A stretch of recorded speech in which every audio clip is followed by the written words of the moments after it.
Hi and welcome to our channel Roshni Ganesh vlogs అండి. అందరూ అయితే ఎలా ఉన్నారు? నేనైతే బాగానే ఉన్నానండి బాబు. మీరైతే నా ఛానల్ సబ్స్క్రైబ్ చేసి గెలిపిస్తారనుకుంటున్నాను. కానీ నేను అనుకోవడమే కానీ సబ్స్క్రైబర్స్, వాచ్ అవర్స్, వ్యూస్ అసలు ఏమీ పెరగట్లేదండి. అలానే ఉంటుంది. ఏం చేస్తాం, టైం వచ్చే వరకు వెయిట్ చేయాలి అంటారా? సర్లే అండి, దాని గురించి పక్కన పెడితే ఈరోజైతే మనకు ఇంకో మంచి కర్రీతో అయితే వచ్చేసానండి బాబు. నిజానికి కర్రీ వండాలంటే అన్నీ అనుకుంటారండి ఎవరైనా. కానీ నేనైతే ఏమున్నా సరే కలిపి వండేయడమే కర్రీ అంటానండి. అలా అంటే ఇదేం కర్రీ బాబు, చాలా దారుణమైన కూర అనుకుంటున్నారా? అదేం కాదండి బాబు. ఒక్కసారి సేమ్ ప్రాసెస్లో ట్రై చేసి చూడండి. నిజంగా మీకు నాన్ వెజ్కి పోటీ వచ్చే వెజ్ కర్రీ అయితే దొరికేసినట్టే. ఒకసారి అయితే ఇలా ట్రై చేయండి. ఇంతకీ ఇదేం కూర అంటున్నారు కదా, ఇవి కనిపిస్తున్నాయి కదండి, ఇవి చూస్తేనే అర్థమైపోతుంది.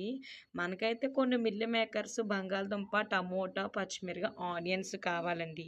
ఈ మిల్లి మేకర్స్ అయితే నేనైతే డీమార్ట్లో తీసుకున్నానండి బాబు. డీమార్ట్లో అయితే కొంచెం పెద్దవి ఉంటాయి. మా పిల్లలు, మా హస్బెండ్ చికెన్ ఎలా తింటారో అలాగా ఈ మిల్లి మేకర్లు అయితే తింటారండి. నాకైతే బాబు అస్సలు నచ్చదు. ఇప్పుడైతే ఇవన్నీ తీసుకున్నాను కదా, వీటినైతే నీట్గా కట్ చేసేసుకొని మనమైతే కడుక్కోవాలండి. ఫస్ట్ మీరు చూస్తున్నారు కదా, నీట్గా కడుక్కొని కట్ చేసేసుకోవాలి. ఇది చాకు కాదు, నాకు వీడియో తీయడానికి ఇంకెవరూ లేరు, మరి అందుకే కట్ చేయడం అయితే మీకు చూపించలేకపోతున్నాను.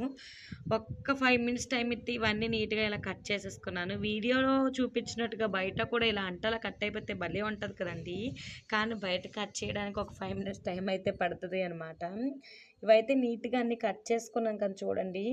మిల్లీ మేకర్లు కూడా హాట్ వాటర్లో అయితే నానబెట్టుకున్నానండి. అప్పుడు నేను పట్టేసుకుంటే చిన్న చెయ్యి కూడా కాలింది. నేను నార్మల్గా కోల్డ్ వాటర్ అన్నట్టుగా చూపించేద్దామని చెప్పేసి చెయ్యి అయితే పెట్టేశాను. కానీ మిల్లీ మేకర్లు ఎప్పుడు హాట్ వాటర్తోనే పెట్టుకోండి, ఎందుకంటే అందులో ఏమైనా ఉన్నా పోతాయి. అది చాలా బెస్ట్ అంటే బెస్ట్. ఇప్పుడైతే నేనైతే కట్టెల పొయ్యి ముట్టించేసాను. మీకు తెలిసిందే కదా, మేమైతే కట్టెల పొయ్యి మీద వంట చేస్తాము, రేర్గా ఎప్పుడో వర్షం వచ్చినప్పుడు తప్పితే. సో కట్టెల పొయ్యి అయితే ఎంత బాగా మంట వస్తే మనకైతే కర్రీ కానీ వంట కానీ అంత బేగా కంప్లీట్ అవుతుంది. చూసారు కదా, అందుకే కట్టెల పొయ్యి అయితే ముట్టించేసుకొని కళాయి అయితే పెట్టేసుకున్నానండి. చూసారు కదా, కళాయి అయితే పెట్టేస్తాను కదా. సో ఈ కళాయిలో ఏంటంటే మనకి వీలైనంత వరకు ఆయిల్ అయితే వేసుకోవాలండి. ఆయిల్ అయితే వేస్తాం కదా, చూడండి ఆయిల్ అయితే వేస్తాను కదా. అసలు వీడియో అయితే ఎలా తీసానా నాకు కూడా ఇప్పుడు డౌట్ వస్తుందండి. రివర్స్లో కనిపిస్తున్నట్టుగా అనిపిస్తుంది అంతా. మరి రివర్స్లో వీడియో తీసాను, మరి అప్లోడ్ చేయడం రివర్స్లో అప్లోడ్ చేశాను, సెల్ ఎలా రివర్స్ చేసేసానో తెలీదు. చూసారు కదా, మనకైతే ఫస్ట్ అయితే చూసుకోండి. కట్టెల పొయ్యి అయితే బాగా మరుగుతుంది, ఆయిల్ అయితే మరిగిపోయింది. ఇప్పుడైతే ఆనియన్ అయితే వేసుకోవాలండి. ఆనియన్ అన్నది ఎంత బాగా వేపుకుంటే ఏ కూర అయినా అంత టేస్ట్గా ఉంటుంది. ఈ కూరే కాదండి, ఏ కూర అయినా. విపరీతమైన గాలి అయితే వేస్తుంది. ఇప్పుడు నేను వాయిస్ ఓవర్ ఇచ్చేటప్పుడు కూడా అంతే గాలి ఉంది, అలా అని వంట చేసే రోజు కూడా అలాగే గాలి ఉందండి. వాయిస్ ఓవర్ లోపల ఇద్దామంటే పిల్లలు ఈ శబ్దానికి లెగిస్తే ఇబ్బంది అని చెప్పేసి బయట అయితే ఇస్తున్నాను. ఇందులో ఈ గాలి కూడా యాడ్ అయిపోతుంది. మీరైతే కొంచెం అడ్జస్ట్ అయితే అయిపోయిందండి బాబు. నాదేమి పెద్ద ఛానల్ కాదు కదండి, ఇంట్లో వాళ్ళు సపోర్ట్ చేసేయడానికి. అసలు సపోర్టింగ్ అన్నది ఉండదు ఇలాంటి చిన్న ఛానల్కి.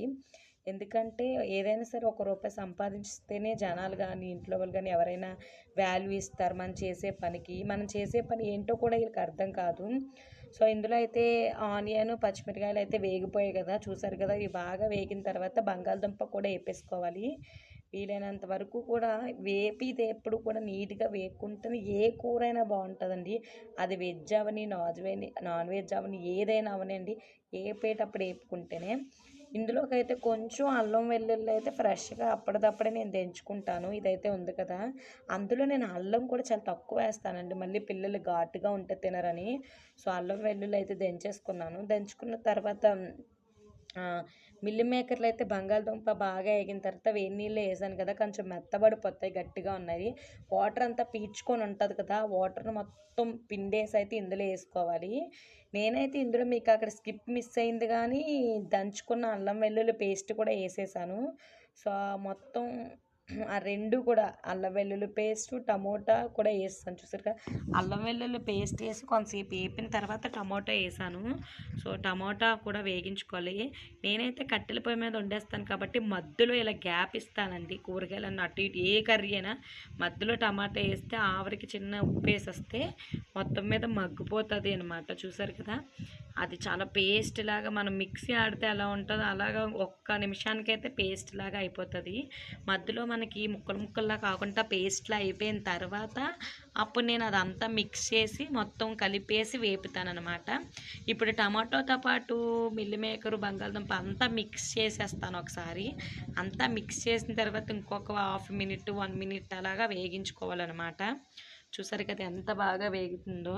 నేను చెప్పిన దాన్ని బట్టి ఏంటంటే కర్రీస్ వేగడంలోనే మెయిన్ ఉంటాయండి. పదే పదే ఎందుకు చెప్తున్నానంటే నాకు తెలిసినంత వరకు వేగితేనే టేస్ట్ అయితే బాగా అనిపిస్తది. చూసారు కదా ఎంత బాగా మగ్గిపోతుందో. నిజానికి వంట చేసి వీడియోలో చూసే అంత ఈజీగా వంట అయిపోదు కదండీ. సో, బాగా అయితే మగ్గిపోయింది. టమోటా అక్కడ ముక్కలు ముక్కలు లేకుండా పేస్ట్‌లా అయిపోయింది. ఇందులోకైతే మనకైతే ఎంత కావాలో అంత కారం అయితే ఏసేసుకోవాలి. చూసారు కదా! నేనైతే యాజ్ యూజువల్‌గా మా కర్రీస్‌కి 2 స్పూన్స్ ఆర్ 3 స్పూన్స్ అండి. ఇంకంతే. ఎందుకంటే నేను ఎంత కర్రీ వండుతానో నాకు ఇంకా కౌంట్ ఎక్కడైనా ఉన్నా కూడా ఫోన్ చేసి చెప్పేసే అంత కౌంట్ అండి బాబు కారం, ఉప్పు అనేది. 3 స్పూన్స్ అయితే వేశాను. ఎందుకంటే ఇక్కడ మిల్ మేకర్ లేదు కొంచెం చప్పగా ఉండొచ్చేమో అని చెప్పేసి కొంచెం బావుండాలని 3 స్పూన్స్ కారం, 2 స్పూన్స్ ఉప్పు అయితే ఏసేసాను.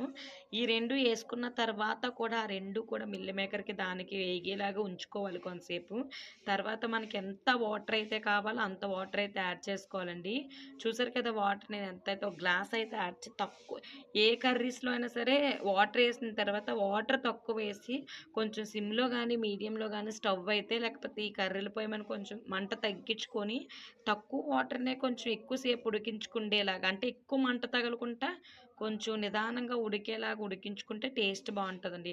అయి ఉడుకుతాయా, ఉడకవా అని ఎక్కువ నీళ్ళేసేసి గంటలు గంటలు ఉడకబెడితే దాని టేస్ట్ అంతా పోతది అనమాట. సో, అందుకని నేను చెప్తున్నాను. నేనైతే చూసారు కదా చాలా బాగా మగ్గించేసుకుంటున్నాను.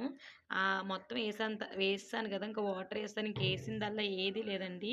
మనమైతే అలా ఒక 5 నిమిషాల పాటు వదిలేస్తే మెల్లగా కొంచెం వాటర్ ఇంకుకొనైతే ఇలాగ చూసారు దగ్గరకి అయిపోద్ది. నిజంగా కూర చూస్తుంటే భలే అనిపించిందండి.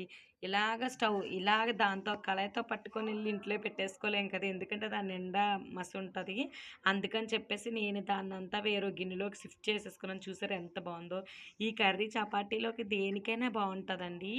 చూసారు ఏ చపాతీ గాని, రైస్ గాని దేనికైనా బావుంటది. నా